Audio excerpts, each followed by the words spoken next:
Today we are going to learn about hydrocarbons. As name suggests, hydrocarbons are molecules that made up of mainly two things, hydrogen and carbon.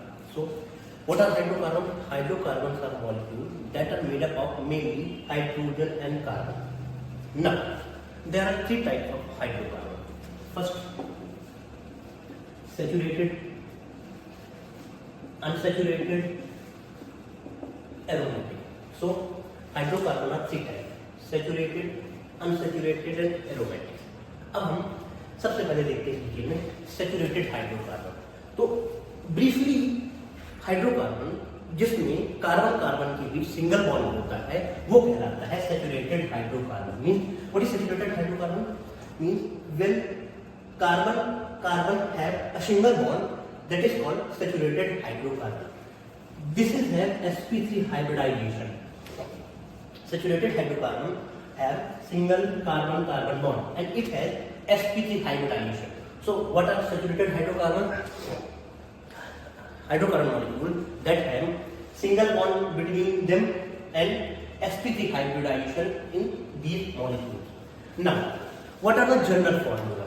So we can express all the saturated hydrocarbon by a general formula that is CnH2n plus 2. That is CnH2n plus 2. So we can put n and we can get as many number as we want. जैसे कि हमने यहाँ पे put किया 2, तो C2H2 into 2 plus 2, तो C2H6.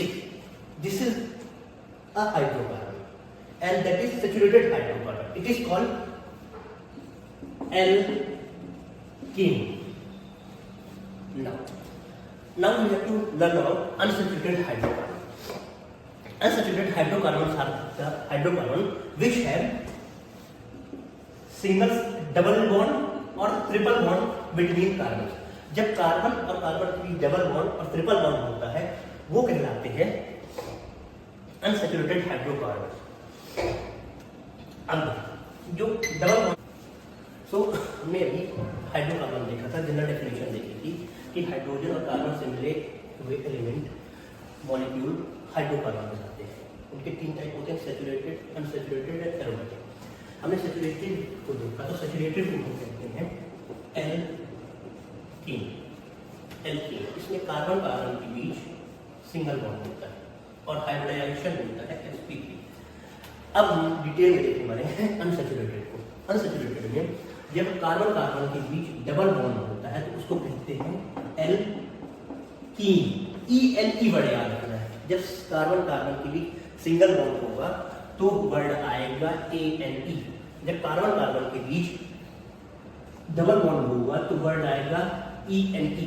जब carbon carbon के बीच ट्रिपल बॉन्ड आएगा तो वर्ड आएगा एल्काइन. YNE. हाइड्रोकार्बन तीन टाइप होते हैं, सैचुरेटेड, अनसैचुरेटेड, एरोमेटिक. सैचुरेटेड को हम कहते हैं एल्केन. उसमें कार्बन कार्बन के बीच होता है सिंगल बॉन्ड, हाइब्रिडाइजेशन होता है sp3 और इसका जनरल फार्मूला होता है CnH2n. उसके बाद हम अनसैचुरेटेड देख रहे हैं तो अनसैचुरेटेड के दो टाइप होते हैं, एल्कीन एंड एल्काइन. जब कार्बन कार्बन के बीच डबल बॉन्ड होता है तो उसको कहते हैं एल्कीन. जब कार्बन कार्बन के बीच ट्रिपल बॉन्ड होता है तो उसको कहते हैं एल्काइन. अब देखो हम डिटेल में एल्कीन के बारे में पढ़ने वाले हैं. तो जब कार्बन कार्बन के बीच डबल बॉन्ड है और हाइब्रिडाइजेशन है sp2 तो वो कहलाएगा एल्कीन. इसका जनरल फार्मूला होता है CnH2n. ठीक है. फिर आता है कार्बन कार्बन के बीच ट्रिपल बॉन्ड, इसको कहते हैं एल्काइन. वर्ड याद रखना YNE. जब कार्बन कार्बन के बीच ट्रिपल बॉन्ड होता है इसको कहते हैं एल्काइन. इसका जनरल फॉर्मूला होता है CnH2n minus 2. CnH2n minus 2. यहाँ पे हम n मतलब नंबर ऑफ कार्बन पुट करके हम इनके कोई भी मेंबर को निकाल सकते हैं. उसके बाद इसमें हाइब्रिडाइजेशन होता है sp. Okay. Today we are going to learn about nutrition. तो nutrition is the process in which organism obtain food for growth and maintenance. Nutrition is a process in which organism obtain food for growth and maintenance. तो nutrition एक process है जिसमें हम सभी living organism अपने growth और maintenance के लिए फूड का सहारा लेते हैं, वो प्रोसेस कहलाती है nutrition.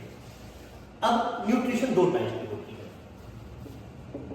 Autotrophic nutrition and heterotrophic nutrition. Nutrition दो टाइप के होते हैं, autotrophic nutrition and heterotrophic nutrition. As name suggest, autotrophic nutrition वो न्यूट्रिशन है जिसमें ऑर्गेनिज्म अपना खाना खुद बनाते हैं, जैसे कि plants and blue green algae. तो ऑटोट्रॉपिक न्यूट्रिशन क्या है? The mode of nutrition in which organism made their own food, that is called autotrophic nutrition. Example of autotrophic nutrition are plants and blue green algae. So autotrophic nutrition, they made their own food. Examples are plants and blue green algae. तो autotrophic nutrition क्या है? जिसमें organism अपना food खुद बनाते हैं, plants and nutrition. और plants जिस प्रोसेस से अपना फूड बनाते हैं उसको कहते हैं फोटोसिंथेसिस। क्या कहते हैं? फोटोसिंथेसिस। ठीक है, इसके बाद आप पढ़ने वाले अपन हेट्रोट्रॉपिक न्यूट्रिशन। हेट्रोट्रॉपिक न्यूट्रिशन क्या है? So as name suggest, hetero means different. तो जब ऑर्गेनिज्म किसी दूसरे ऑर्गेनिज्म को यूज करते हैं as their food to grow and maintenance, that is called heterotrophic nutrition. जैसे ह्यूमन हो गया, सेल हो गए, all these things are heterotrophic nutrition. So autotrophic nutrition, they make their own food, examples are plants and blue green algae. Heterotrophic nutrition means they obtain food from other organisms like plants. Okay, thank you. Today we are going to learn about mode of nutrition. पोषण के प्रकार, mode of nutrition पढ़ने वाले। ये दो type का होता है। पहला होता है ऑटोट्रॉपिक या स्वपोषी, दूसरा होता है हेट्रोट्रॉपिक या परपोषी। ऑटोट्रॉपिक का नेम से पता चलता है कि जो अपना खाना खुद बनाते हैं वो ऑटोट्रॉपिक या स्वपोषी कहलाते हैं। जो अपना खाना खुद बनाते हैं वो ऑटोट्रॉपिक कहलाते हैं। उसके एग्जांपल है प्लांट्स, पौधे, and blue green algae. Plants and blue green algae अपना खाना खुद बनाते हैं, इसलिए कहलाते हैं ऑटोट्रॉपिक। और प्लांट जिस प्रोसेस से अपना खाना बनाते हैं उसको कहते हैं फोटोसिंथेसिस। फोटोसिंथेसिस नाम से पता, photo means light, synthesis means कुछ बनाना। तो photosynthesis is a process in which plant make their own food, it is called with the help of sunlight, is known as photosynthesis. So the definition of photosynthesis is that when plants make their own food with the help of sunlight and carbon and water, that is called photosynthesis. Now heterotrophic nutrition या परपोषी nutrition क्या होता है? जिसमें organism दूसरे organism से अपना food obtain करते हैं, वो कहलाता है हेट्रोट्रॉपिक न्यूट्रिशन। इसके तीन टाइप होते हैं। पहला हर्बीवोर, दूसरा होता है कार्निवोर, तीसरा होता है ओमनीवोर।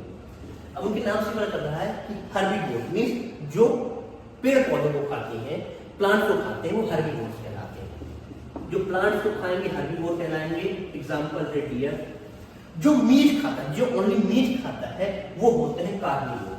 जो ओनली मीट खाते हैं वो होते हैं कार्निवोर, जैसे लायन हो गया एंड वुल्फ हो गया।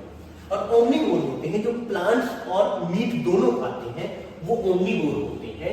जो प्लांट्स एंड मीट दोनों खाते हैं वो ओमनीवोर होते हैं, जैसे ह्यूमन हो गया एंड डॉग हो गया। सो मोड ऑफ न्यूट्रिशन दो टाइप होते हैं, ऑटोट्रॉपिक, हेट्रोट्रॉपिक।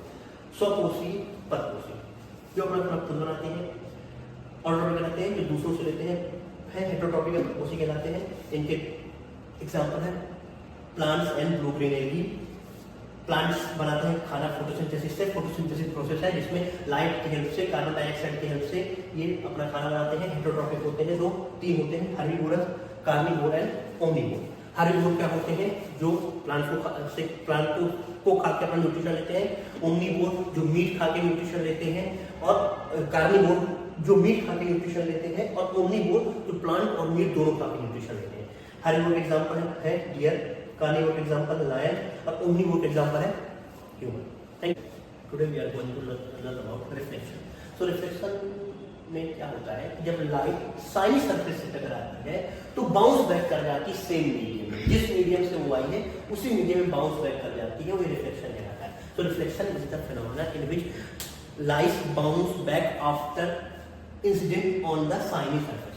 तो साइनी सरफेस में टकरा के इंसिडेंट होके लाइट कहीं बढ़ जाता है सेम मीडियम में लौट आना कहलाता है रिफ्लेक्शन या परावर्तन। चमकदार परत से टकरा के लाइट का उसी माध्यम में वापस आ जाना परावर्तन कहलाता है। अब हम देखेंगे परावर्तन, लॉज ऑफ रिफ्लेक्शन के बारे में पढ़ने वाले हैं। तो there are two laws of reflection. First let me demonstrate what is reflection. So bouncing back of light in same medium is called reflection. Light का टकरा के साइनी सरफेस से सेम मीडियम में वापस आ जाना कहलाता है रिफ्लेक्शन। इसके दो टाइप इसमें होते हैं। जो रे आती है उसको कहते हैं इंसिडेंट रे, जो रे टकरा के जाती है उसको कहते हैं रिफ्लेक्टेड रे। और इनमें हम जिस पॉइंट पे ये रहते हैं सरफेस से 90 डिग्री लाइन खींचते हैं उसको कहते हैं नॉर्मल। सो ये डायग्राम को पहले जो रे आई वो इंसिडेंट रे कहलाई, जो गई रिफ्लेक्टेड रे कहलाई, और उनमें एक 90 डिग्री है उसको कहते हैं नॉर्मल। अब हम लॉ ऑफ रिफ्लेक्शन पढ़ने वाले हैं। तो पहला है लॉ ऑफ रिफ्लेक्शन की incident angle I is always equal to reflected angle R. So incident angle I is always equal to reflected angle on. ये first law of reflection. First law of reflection क्या है कि incident angle I is always equal to reflected angle R, that is called first law of reflection. Second law of reflection is that incident angle, normal, reflected ray, incident ray, normal, reflected ray are in the same plane and same point. तो incident ray, normal and reflected ray ये सब एक ही plane में होते हैं और एक ही point में होते हैं। यही दूसरा पॉइंट है। Thank you.